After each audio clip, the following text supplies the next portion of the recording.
Hello and welcome to another edition of TSL Talk. Today I'm joined by my colleague Adam Smith. Adam, the second half of the split round.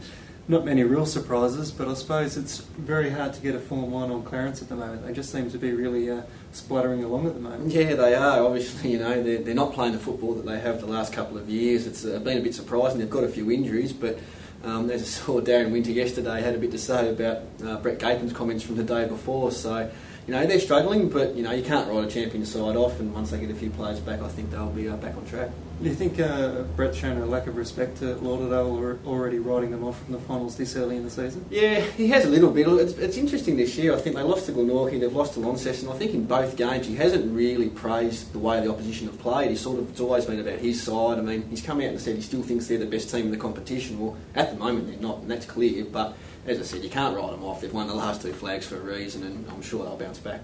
There are some mitigating circumstances with Clarence's Form 1 at the moment. I had a bit of a look at their last year's premiership team.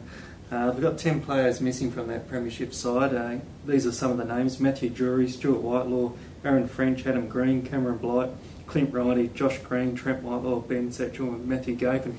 So there's some big names missing from that last year's premiership team. Yeah, it is, and I think that's probably the thing, isn't it? Teams come out and say they're missing players, and Clarence are the same, but you don't realise, because they've been so even for the last 2 years, you take 3 or 4 of those guys out of the spine as well, and it's going to hurt anybody.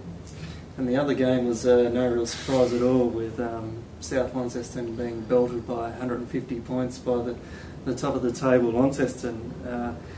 South Lonnie have lost 5 games this season by an average of 11.5 goals. Where to for South Lonnie? Yeah, it's not good. It's not good for South Launceston. It's not good for the league. We're having a look at the markets on Friday, and they actually didn't even put up a head-to-head. That's how much the bookmakers thought that it was going to happen, and the line was 92.5 points, I think. So they've given them 15 goals in. They still couldn't get there. It's going to be a long season, and I mean, we don't see them enough to really know how they are, I think, but by all signs, it's not looking good, is it?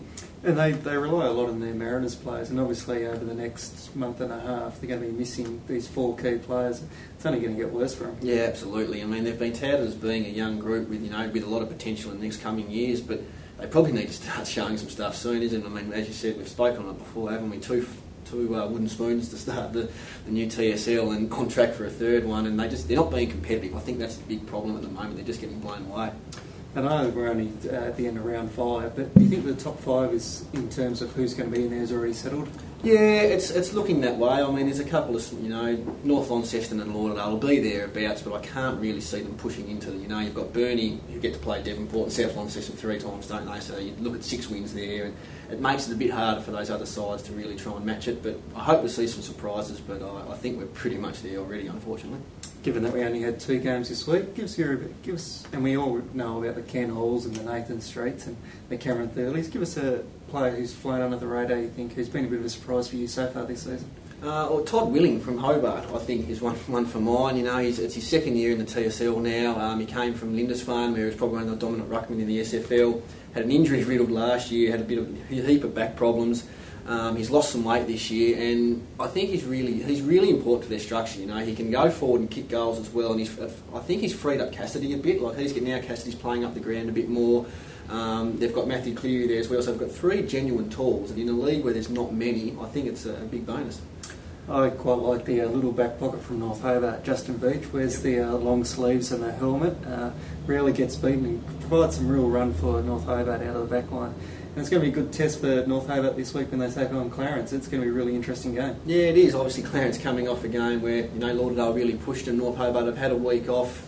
Brett Gapin's come out and said that if they played like they did on the weekend, they'll get smashed by North. So it should be an interesting game.